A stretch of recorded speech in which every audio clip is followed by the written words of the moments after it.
The biggest deals in Europe don't start with an email, they start with a phone call. No public listings, no competitors, just confidentiality and trust. When we talk about off-market deals, we are not referring to a trend term. In 2025, this kind of transactions has become more important. It's true that the M&A activity has slowed down and the capital is more concentrated, but the serious investors are still looking for secure and stabilized businesses. So they no longer want public auctions where the prices are inflated and data is everywhere. Instead, they prefer an off-market environment which is more secure and have more control. In Europe and Spain, this trend is clear. Fewer open processes, but more quality ones. An off-market deal is simply a transaction that is not publicly advertised. The seller avoids unnecessary exposure and the buyer receives the information directly under strict security. No public listings, no mass campaigns, and of course, no multiple intermediaries. Instead, you have a simple process where NDAs are signed, the personal meetings are arranged, and the due diligence is designed to be fast, selective, and secure. As I always say, confidentiality is the foundation of the whole process. So it's not just a nice to have, it's a must, because it keeps the value stable of the business and it protects the deal.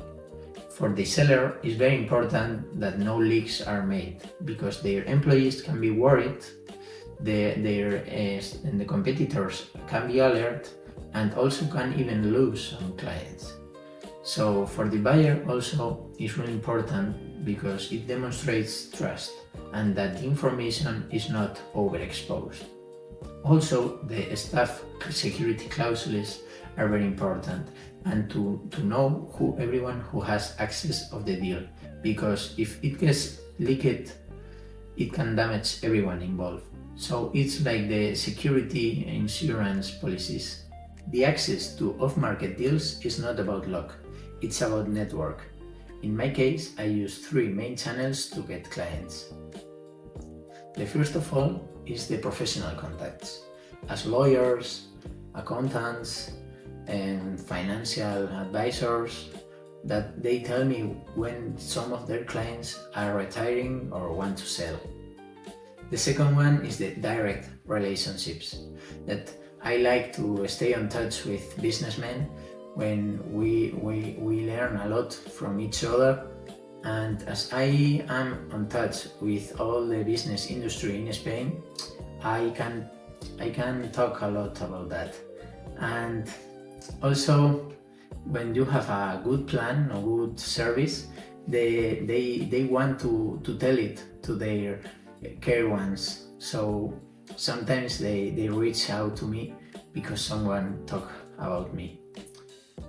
And the third filter that I take clients, but only just some of them, is the AI project that I designed to get clients, where I do and take a mix of data online, where I can know when someone wants to sell with some signs that the companies sometimes show, and mixing with the information that I already have of my contacts, so I can get private information with AI.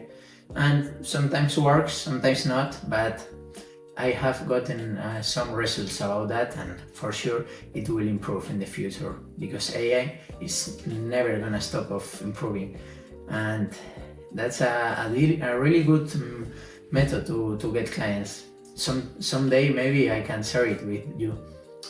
To resume with this part of the networking, I want to say that I have a lot of contacts that I just like to talk to them, not because they are my clients, they are also my friends. And for example, of 100 people I can talk a week, only one is selling. So, or maybe I just want to work with 2 of them because because I cannot work with everyone. So that's why I have a filter on them. For example, about 1 year ago, I met a guy who wanted to sell completely privately his 8 million revenue manufacturing company without anyone knowing. And thanks to a contact on financial advisory, I could get an NDA signed of 2 family offices that 3 weeks later they were reviewing and doing the due diligence of his company. And thanks to that, this guy could disappear to America to live his best life without anyone knowing. If you are a seller, you probably will be wondering what investors are looking for. And if you are an investor, you can tell me if I'm right, because in my case, the scenarios and criteria is always the same. Investors are looking for a stable EBITDA during the years, a healthy growth margin, sometimes a low client concentration, and a high client retention also. The off-market space is where the best opportunities are. The problem is that only the most prepared investors can work on it, because you need trust, a strong confidentiality, and the best and quick analysis.